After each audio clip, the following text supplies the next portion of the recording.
bienvenidos a un nuevo episodio de Ritmo Verde, el podcast del Consejo Ecuatoriano de Edificación Sustentable. El día de hoy nos encontramos con Diego Miño. Diego, bienvenido a este espacio. Este espacio es justamente para conversar con los actores más importantes del sector de la construcción y uno de ellos, pues, ustedes a través de Ecocra. Así que, Diego, bienvenido a este espacio. Chévere, Joa, muchísimas gracias por estos espacios, por abrir, porque a la final del sector yo creo que es el gremio que está trabajando en pro de la sostenibilidad, el único, diría yo, me atrevería a decir, no sé, tú me dirás mejor, pero importante para pues motivar y generar un trabajo que nos queda largo como país en temas de sostenibilidad y fusionar con la construcción todavía mejor aún, que desde esos pilares salga el trabajo por sostenibilidad en el país. Así es. Y bueno, Dieguito, yo quisiera que tú nos puedas contar un poco quién es Diego, qué hace, qué te apasiona, para que también conozcamos a los actores que están detrás de las empresas que forman parte del consejo. Cuéntanos un poquito quién es Diego, qué hace, qué le apasiona. Chévere, verás, Diego es colega tuyo. Eso ya sabíamos. Eso sabemos, ingeniero ambiental de profesión, ambientólogo diría yo por un poco vocación, apasionado por la naturaleza principalmente, el respeto a la naturaleza, y desde ahí sale un poco esta curiosidad hacia generación de proyectos o de oportunidades en pro de la sostenibilidad y que han ido desencadenando en proyectos de economía circular, etcétera, etcétera. Entonces, bueno, mi carrera profesional ha estado enmarcada en eso, en el tratamiento de residuos principalmente. Inicié un pequeño paso por tratamiento de aguas residuales que terminó desencadenando en el tratamiento de residuos, especialmente de los lodos residuales que se consideran como residuos especiales. Eso en el tema profesional. Entonces ya te digo, de ahí apasionado por la naturaleza, por el aire libre, por estar afuera. Y desde ahí yo creo que viene esta corazonada de un llamado a la acción de hacer algo personalmente y desde lo personal escalarlo a nivel profesional. Creo que por ahí se han ido conjugando algunas acciones, algunas soluciones de mi lado, y por suerte la misma carrera y el día a día me han abierto las puertas para poder trabajar en eso.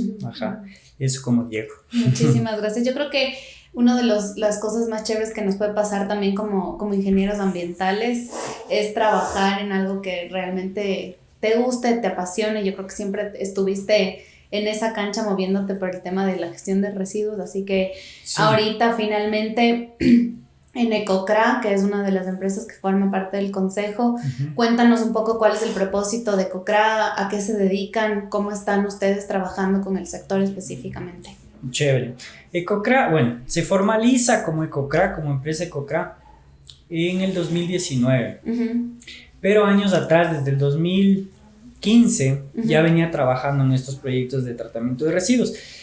Empezamos con el tema de solucionarles problemas a las industrias de alimentos, problemas enfocados en los residuos de especiales, ¿no es cierto? Que son un dolor de cabeza por el volumen que se genera.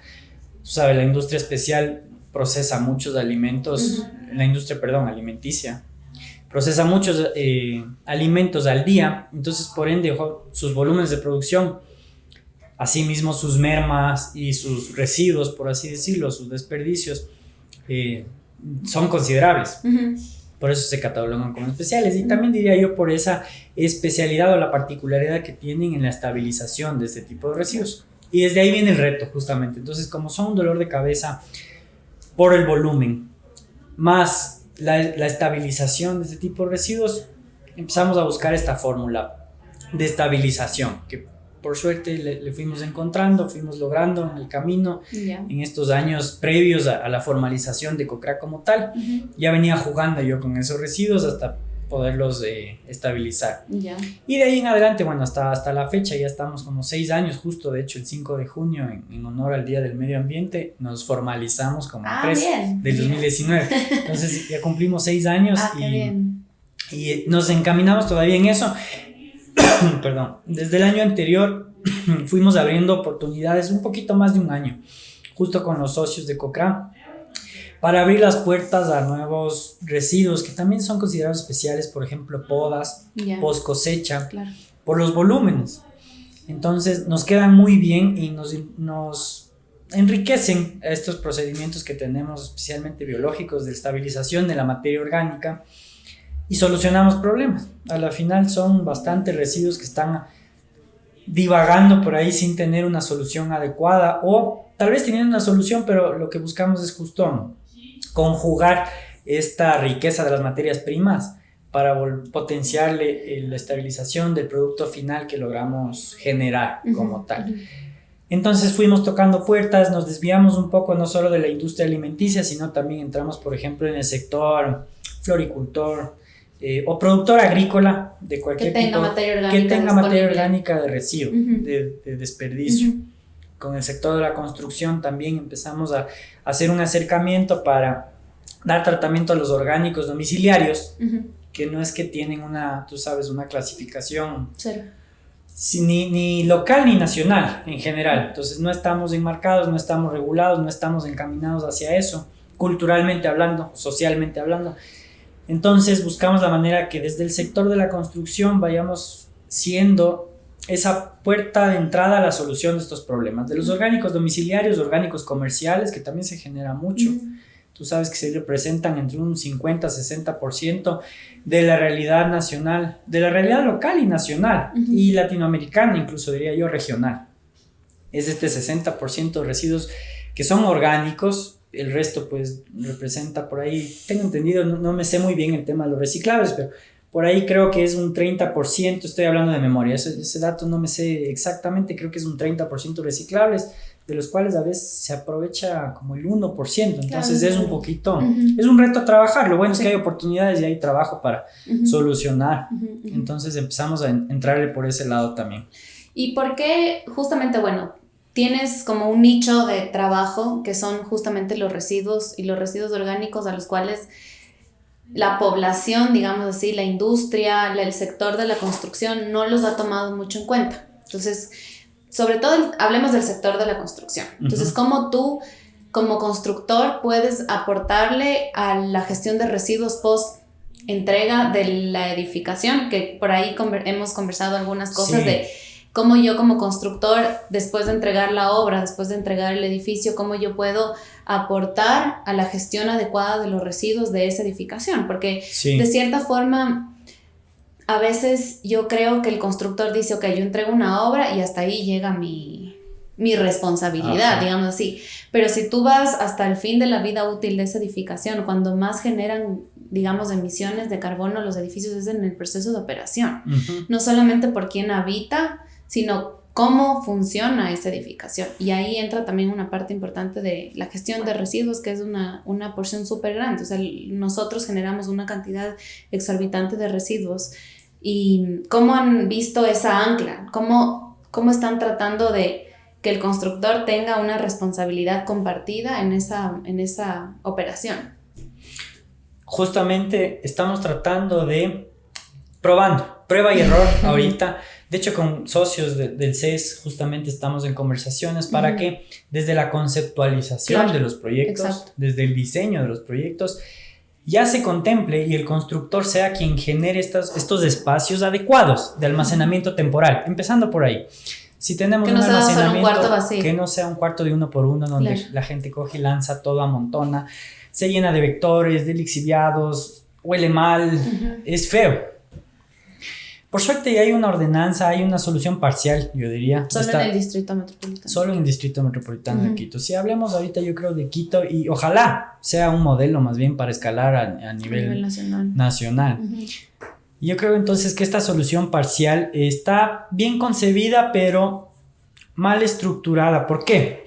Nada más es porque, si bien exigen ahorita, ¿no es cierto?, este planteamiento de una solución para los sitios de almacenamiento temporal que cumplan con los contenedores adecuados en función de la cantidad de gente o de la habitabilidad, y posteriormente, bueno, te aprueban el proyecto, etcétera, lo pones en operación, como tú dices, bien lo mencionas, pero posteriormente esa continuidad se pierde. Y también le entiendo al constructor, porque el constructor, claro, entrega una administración que ya de mis manos ya pasó. hice la obra, ejecuté. Pero bueno, volviendo al tema de ponerse en los pies del constructor o del diseño, desde de la planificación del proyecto, esta conceptualización, espacios adecuados sería lo mejor, ¿no es cierto?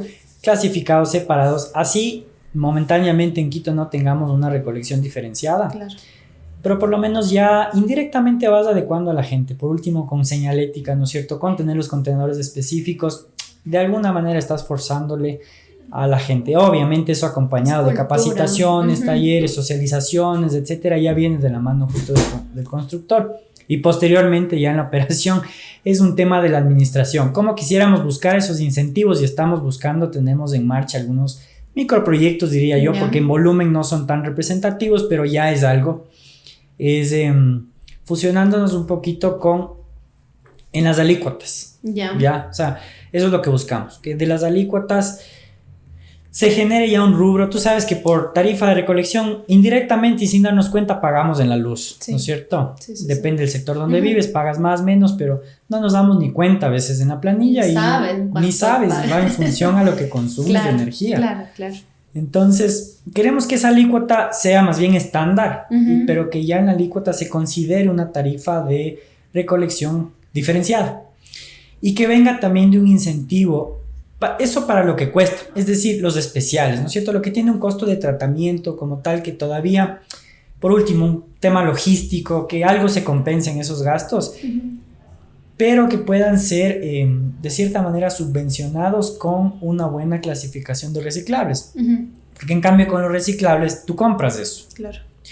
Entonces, lo que compras versus lo que pagas, tratar de buscar un equilibrio. Tal vez no sea al 100 y también un incentivo para mantenimiento de áreas verdes. Entonces, buscarle que no se sienta como un gasto, sino como una motivación, una inversión para el edificio, una retribución, que justamente ya la operación de las áreas verdes, que eso es a la final lo que se busca también, aliarnos con diseñadores, con constructores que promuevan los espacios verdes también. Eso claro, sería y eso hermoso, es finalmente, ¿no?, lo que está hablando del Distrito Metropolitano de Quito, la Ordenanza Verde Azul, todos estos nuevos proyectos que fomentan el reverdecimiento de la ciudad, por decir así. Y que es necesario. Y que es súper necesario. Yo creo que por ahí se pueden ir anclando los puntos. ¿Y cómo han visto ustedes esta propuesta? ¿Ya tienen como proyectos específicos? Sí, hay proyectos en marcha que estamos ya trabajando. Todavía no están en operación, sino en fase de construcción. Pero aquí ya les hemos dado una solución. Si bien nuestro fuerte como Ecocra es el tratamiento de residuos especiales, y ahí en lo que es domiciliarios entraría, por ejemplo, el aceite quemado, grasas, ¿no es cierto? Y bueno, podas de áreas verdes, etcétera. Tenemos alianzas también o acuerdos con gestores de reciclables, con gestores de residuos incluso electrónicos, de aparatos electrónicos, que pueden ser un valor agregado adicional para poder generar esta segmentación, esta clasificación adecuada de residuos y un almacenamiento temporal exitoso y una operación exitosa, diría yo. Entonces, de los lados, no acaparamos con todo, pero sí nos fusionamos y generamos alianzas para dar solución, la mejor solución. Claro, adecuada. para que sea mucho más circular, ¿no? Sí, entonces desde la fase de construcción también quisiéramos pues medir justamente esta huella o este impacto real que tendría la generación de residuos en construcción y después en operación. Claro. Seguramente es muy alto. Ese es el reto todavía. Estamos escalando a eso, preparándonos para eso, con una adecuada gestión, pero que va de la mano, como te digo, desde la conceptualización de los proyectos, desde la construcción, y desde ahí poder empezar a cuantificar este impacto real que podría absorberse, de hecho, hasta en una certificación o transmitirse en una certificación para los proyectos verdes o proyectos sostenibles. Sin duda el sector de la construcción es, hablando ya de gestión de residuos de construcción, luego volvemos a ese punto. Sí. Quiero que me cuentes, actualmente Ecocra procesa hasta 400 toneladas de residuos al mes. Mezcladitos, industriales. Todo eso. ¿Cuál es su capacidad operativa esto es solo Distrito Metropolitano de Quito. ¿Qué soluciones de innovación están implementando? Cuéntanos un poco cómo procesan esta porción grande que tienen de residuos, cómo lo hacen, cómo están haciendo esta gestión un poco, cómo operan. Operamos, bueno, bajo contratos, ¿no es cierto?, con las industrias principalmente, como te digo, o agroproductores principalmente florícolas que están en nuestro entorno. Hasta, toma en cuenta, una hora de movilización en Quito por el tráfico y todo, ¿no es cierto? O sea, están en nuestra zona urbana y rural o periférica de la ciudad. Esos son los residuos que estamos gestionando, que estamos tratando. Hacemos un proceso de estabilización principalmente física, biológica. Ya, eso tenemos nuestra planta de tratamiento que está en el sector de Linga, muy cerca del relleno sanitario, a 1 kilómetro del relleno sanitario, porque desde ahí logísticamente, operativamente nos queda bien por las industrias, porque están en la zona, están en el sector, entonces estamos en el radar de esta zona.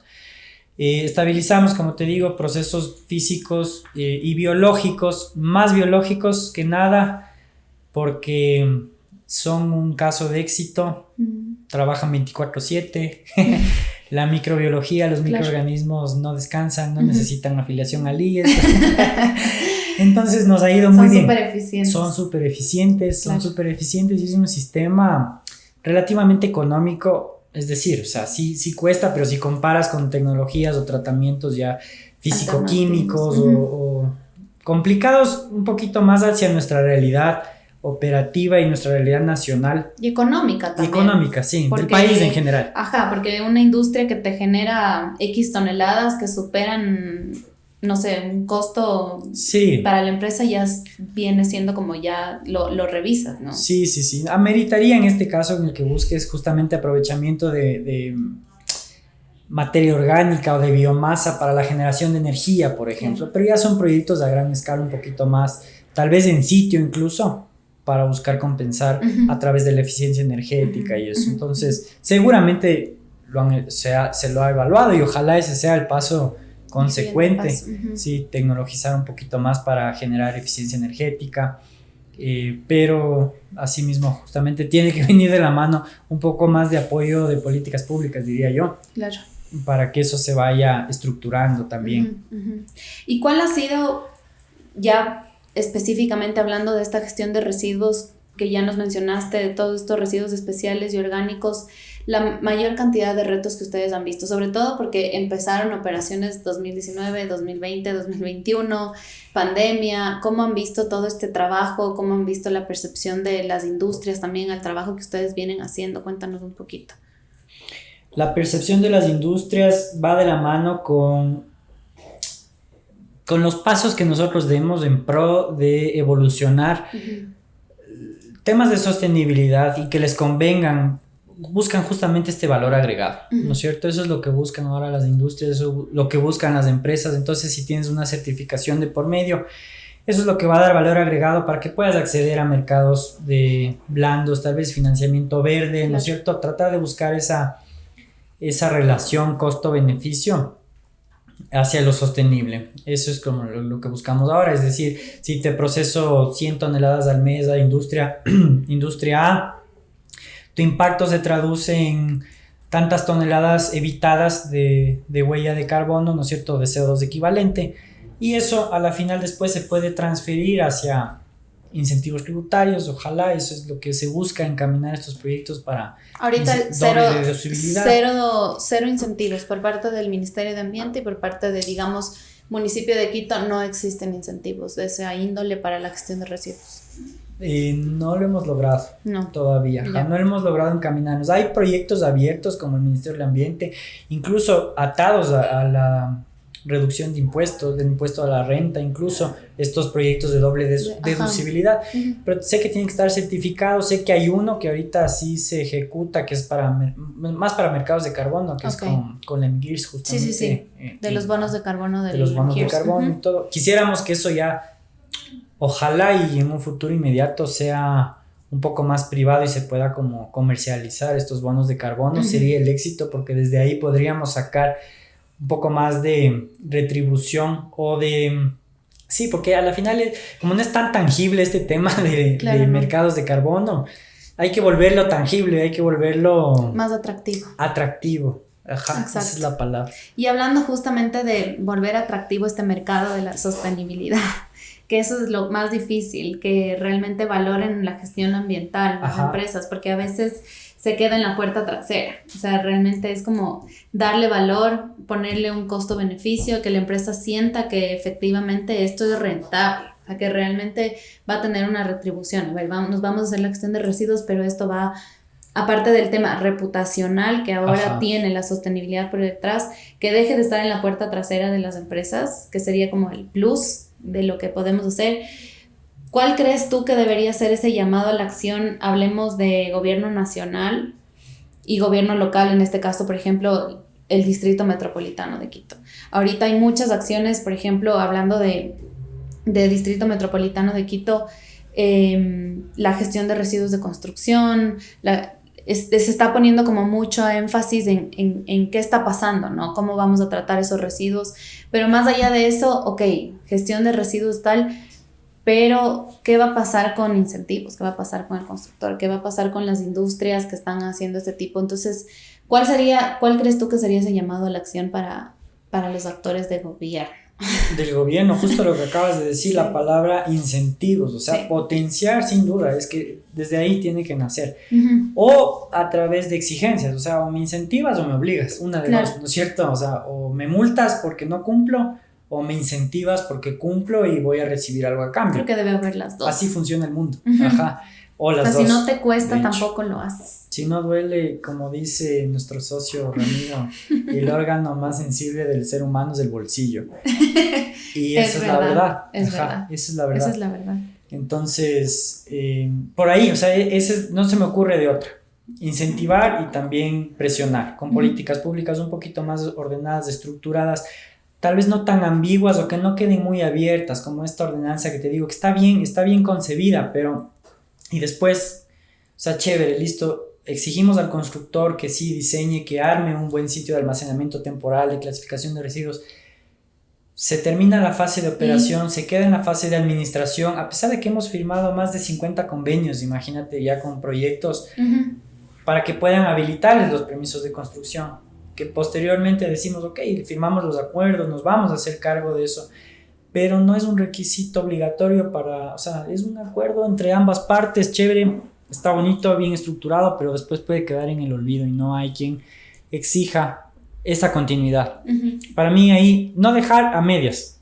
Si ya hacemos algo, ya demos un pasito más. Tal vez esa exigencia de cumplimiento es la que nos podría ayudar a desencadenar o a podernos estructurar de mejor manera como ciudad, considerando que como ciudad mismo va a generar un ahorro, ¿no es cierto? Un costo beneficioso en el tema de un buen aprovechamiento o una buena gestión de los residuos. Yo creo, no sé tú qué opinas, pero yo creo que ya estamos en un periodo global en donde la política ya no tiene que ser tan blanda. Esa es la opinión que yo tengo desde la formación que ambos compartimos.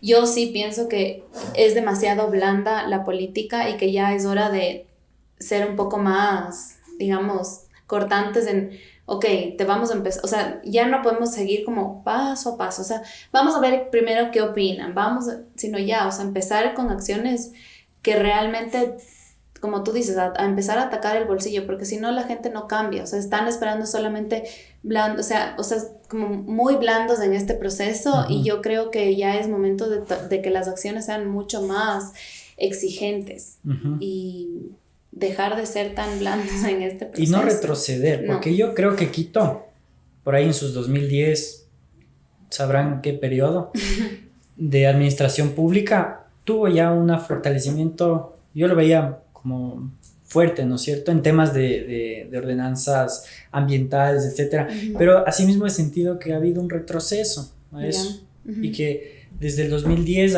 hablamos ahora de 20, 25, 15 años, en vez de potenciarse y seguir fortaleciéndose lo que ya fue en cierta manera en un periodo administrativo que se construyó, como que ha retrocedido, ha perdido fuerza, ha perdido interés. Tú dices hablando de gestión de residuos. Ambientalmente, no, en todo, incluso en descargas líquidas. Descargas líquidas, gestión de residuos, temas incluso hasta de responsabilidad social, te diría yo, también como englobados Sí, ahí mismo. yo creo que hay que empezar a hacer como más cambios importantes porque uno, la ciudad lo necesita y Ajá. todas las ciudades del país necesitan estos cambios urgentes. Hay ciudades que han avanzado mucho en diferentes gestiones. Cuenca es como un tema específico en su gestión de agua, en su gestión de residuos, Loja y demás. Uh-huh. Guayaquil tiene muchas cosas todavía que trabajar y ahorita yo creo que Quito es como...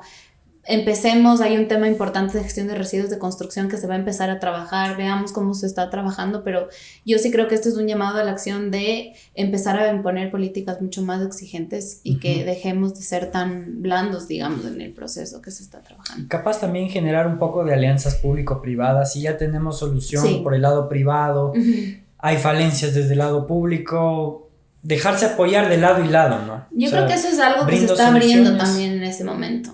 Esperemos que este tema de alianzas públicos-privadas que justo se está generando para los residuos de construcción, justamente sea un primer paso para que el sector público y sobre todo otros municipios vean que es un modelo exitoso de alianza, porque el sector privado y el sector público tienen que trabajar de la mano 100%. Tienen que trabajar 100%, de la mano. Sí, exacto. Sin duda. Y Dieguito, cuéntanos un poco también, volviendo al tema. Recientemente están trabajando el tema de carbono neutro dentro de COCRA. ¿Cuáles van a ser estos beneficios que ustedes perciben? ¿Cómo esto lo va a percibir sus clientes, por ejemplo? ¿Por qué lo están haciendo? ¿Cómo lo están haciendo? Cuéntanos un poquito también. Dimos este primer paso justo en una transición necesaria que buscábamos en la empresa para poder pues heredar o transmitir este beneficio, este valor agregado a los clientes, que es justamente si tú como generador de residuos me transfieres, más bien dicho, tu problema a nosotros como EcoCra, pues tu declaración o memorias de sostenibilidad o los informes de sostenibilidad o los informes de ESG que tenga que presentar anualmente, declaras en cero. Es decir, yo me hago cargo de tu problema. Yo asumo esa declaración. Hicimos este proceso justamente porque... O sea, si yo trato mis residuos, luego tú les entregas, bueno, después obviamente de la gestión X, ellos tienen un certificado de generador cero más o menos. Con los residuos que gestionamos, obviamente nosotros. Entonces, ese es el valor agregado y el plus que buscábamos. Ahora, ¿cómo hacerlo medible y cómo hacerlo atractivo? Ese es el siguiente o la siguiente fase, que es la primera. Hicimos verificación. Poder saber qué tanto impacta que gestione los residuos con EcoCra, con nosotros, versus vayan a parar un relleno sanitario. Claro. Ese fue nuestro ejercicio de medición. Y resulta que tenemos un 58% a favor, imagínate tú. O sea, el 58% de CO2 evitado. A pesar de que nosotros hacemos también un proceso de tratamiento y todo, pero lo hacemos eficiente. Y eso ya no lo digo yo, eso está certificado. Entonces buscamos justamente a alguien que nos avale.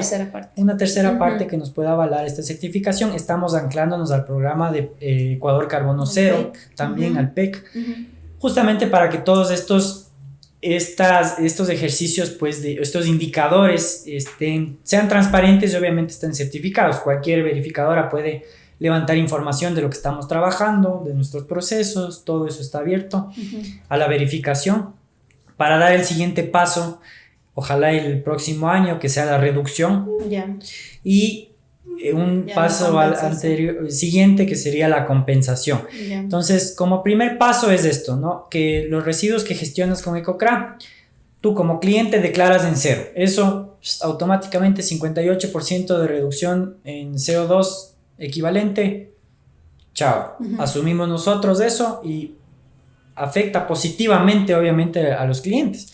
¿Para qué? Para acceder a financiamiento verde, mejoras de procesos, operaciones limpias, producción más limpia, o una futura certificación también a partir de la empresa. Ese sería un poco el salto. Y también de la gestión de residuos que ustedes entregan, aparte de que obviamente declaras en cero tus emisiones, más o menos diciendo esto. Esa es la idea. Otra puede ser emisiones, un certificado de emisiones, X cantidad de emisiones generadas que hubieras generado, digamos, más o menos.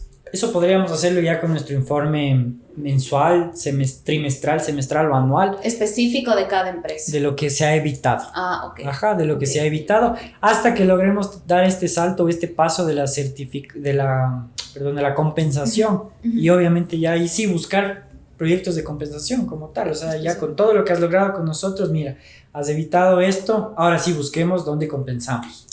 Y generar estos proyectos de compensación adicionales.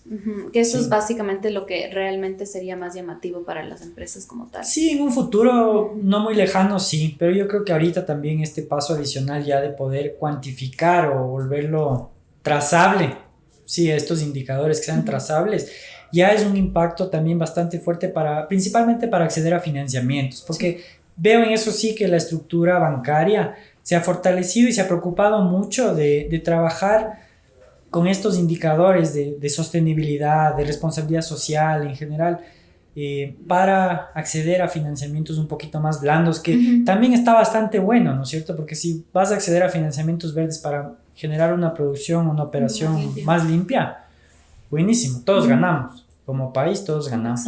Exacto. Dieguito, ¿y qué me dices de las barreras culturales? ¿Qué opinas? ¿Cómo les ha ido en este proceso? Barreras culturales, por eso todavía también no damos ese salto de trabajar solo con la empresa privada, porque claro, en lo social tenemos ahí una falencia, una brecha bastante fuerte que fortalecer, que si bien podemos ser un apoyo, tal vez los incentivos o la política pública a través de multas o sanciones nos eduque a la fuerza.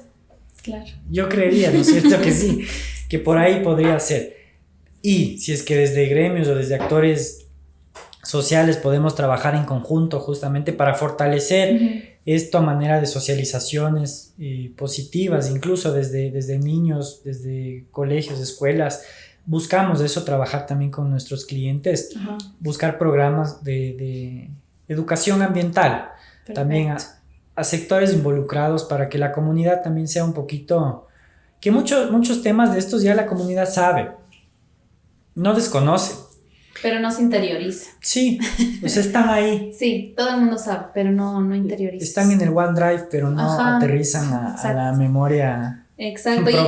Y justo hablando de ese tema, más allá del impacto ambiental, ¿cómo Ecocra está midiendo estos indicadores? No sé si ustedes tienen cifras que podamos trasladar a la gente que nos está escuchando. ¿Qué indicadores tal vez ustedes han podido encontrar? Cifras de generación de residuos, ¿cómo han medido esa percepción justamente social del tema de generación de residuos? Todavía, porcentualmente hablando, aún no lo tengo identificado. Estamos tratando de justamente de generar una plataforma que nos ayude a levantar estos indicadores. Perfecto. Que podamos manejarlo y que sea más fácil de darse cuenta. Por ejemplo. Sí, sería por ejemplo, sí, o sea, estamos haciéndolo ahorita de manera privada, pero a través de esos datos, transferirlos de manera pública para que esa información sea utilizada como gobierno local. Claro. Excelente, o como gobierno nacional. Es que nos faltan todavía. Datos. Sí, nos faltan datos. Y es que también yo creo que somos un poquito informales todavía en el levantamiento de datos. Entonces ya logramos este primer paso, que es la verificación y reducción. Ahora sí, ¿cómo sistematizamos todo eso? Entonces estamos ya trabajando en una plataforma que nos ayude a sistematizar todos estos procesos que a la final nos ayudaron a verificarnos, y de ahí vamos a poder sacar los indicadores. Y yo diría un siguiente paso que está en un futuro no muy cercano sería también buscar la manera de certificarse como empresa B o socio ambiental y socio responsable, porque también ya ahí te acoges a programas de gobernabilidad, ¿no es cierto? Entonces tienes indicadores de gobernanza, de sostenibilidad, económicos también, porque no hay que dejar de lado el temas económicos y financieros, tiene que ser rentable, y sociales, que es muy importante, sociales, comunitarios, incluso medir indicadores de consumo de materia primas locales en caso de que requieras, y todo eso yo creo que ya engloba un poquito más el tema socioambiental responsable. Y hablando justo de esta palabra en un futuro, ¿cómo ven Ecocra en unos 5 o 10 años? encaminándonos justamente hasta a la generación de proyectos privados, yo creería, o proyectos público-privados para la solución de problemas, ya no solo industria, sino tal vez a nivel local inclusive. Sí, ojalá y ese sea nuestro despegue en 5 años. Sí, que no es ya mismo, no, 5 años vuelan. Es 2030, un futuro muy cercano. 2030. Es un futuro muy cercano. Sí. Ecocra, en una sola frase, ¿cómo podría resumir su propósito? Transformar residuos en recursos. Perfecto. Ese es del propósito. El propósito. Y un mensaje final para esas nuevas generaciones, un llamado a la acción que nos puedas dejar desde Diego profesional y también como Ecocra. Sabes que justo hoy estaba, porque también valga la oportunidad, soy docente en la UD, la misma, donde nos graduamos en nuestra casa, en materias como remediación ambiental. Y me cuestionaba también por qué semestre a semestre a veces... ¿De qué semestre? Disminuye. Remediación toman de séptimo. Ya me olvidé. Séptimo semestre, remediación ambiental. Sí. Se ha dado un poquito un giro también al enfoque de nuestra carrera hacia lo sostenible o la economía circular. Tal vez dejando un poquito la tecnicidad de lado, pero sin descuidarse, pero enfocándose un poquito más en procesos de sostenibilidad o economía circular, que es un poco lo que el mundo pide ahora, ¿no? Sí. Pero sí, un llamado a la acción, que a veces semestre a semestre siento que disminuyen los profesionales que quieran personalizarse de este tipo de trabajos, de este tipo de profesiones que tal vez en nuestro momento eran del futuro y que han ido perdiendo un poquito de espacio. Sí, a través justamente de esta generación de prácticas preprofesionales, de pasantías. Por suerte también he tenido la oportunidad de dictar la materia ahorita de emprendimientos sostenibles, entonces de buscar problemas de las industrias, de las empresas, etcétera, y transformarlas en un proyecto que pueda generar una solución, que después se catapulte y pueda ser un negocio andando, excelente. Esa es como la misión ya de los Eso podemos hablar en otro podcast. Sí, podemos hablar en otro podcast. De emprendimientos sostenibles. Sí, pero es que hay un montón de problemas por resolver. Esos problemas tranquilamente pueden ser negocios, pueden ser emprendimientos sostenibles, pueden ser soluciones a la final ambientales y seguirnos potenciando en ese lado del emprendimiento también. Entonces ese sería un llamado a la acción, transformar esos problemas en soluciones. Perfecto. Incentivando a que sigan, no dejen de lado estudiar este tipo de profesiones que dan soluciones o alternativas, buscan alternativas justamente en pro de nuestro desarrollo, porque vamos a estar aquí todavía unos años más, vamos a seguirnos desarrollando y problemas están. Exacto. En nuestro proceso diario hay problemas, entonces hacer esta transición ya viene desde la formación de profesionales adecuados para eso. Así es, yo creo que tienes toda la razón. Antes, cuando yo entré a estudiar, era la profesión del futuro. Sí. Y yo creo que sí se ha dejado de ver un poco eso como de esa forma. Pero yo creo que justo tomo lo que tú dices y dejemos de lado muchas cosas que ciertamente ahorita como que están moviendo el mundo, digamos así, y veamos las cosas que realmente nos van a mantener en este planeta por muchos más tiempo. Y podemos buscar también la transición hacia estas cosas justo que tú dices que están moviendo el mundo ahora, que lo informático, la inteligencia artificial y todo, pero hay proyectos hermosos para trabajar de la mano con este desarrollo loco que de mes a mes es un cambio brutal. No se diga anualmente, tenemos desarrollos increíbles. Apalancarnos en estos procesos tecnológicos, informáticos, etcétera, procesamiento, análisis de datos, para desde ahí, desde ese procesamiento de información, ser justamente más fuertes y brindar soluciones adecuadas a todos los sectores. Todos los problemas. A todos los sectores. Muchísimas gracias, Dieguito. Ha sido muy gustoso hablar contigo, conversar un poco y sobre todo conocer lo que está pasando, conocer que efectivamente tenemos soluciones, que podemos tener una solución a un problema súper grande, problemas que a veces no vemos, pero que pueden generar grandes cambios específicamente para diferentes sectores. Y hablando del sector de la construcción, sabemos que existe un problema y que podemos solucionarlo y que hay las empresas que lo pueden hacer y lo pueden trabajar. Así que Muchísimas gracias por acompañarnos. Perfecto, y Joan. creo que tenemos muchos temas más por los cuales conversar. Seguiremos trabajando Así y es. conversando. Muchísimas gracias a todos por escucharnos y estaremos disponibles en un siguiente capítulo. Muchísimas gracias.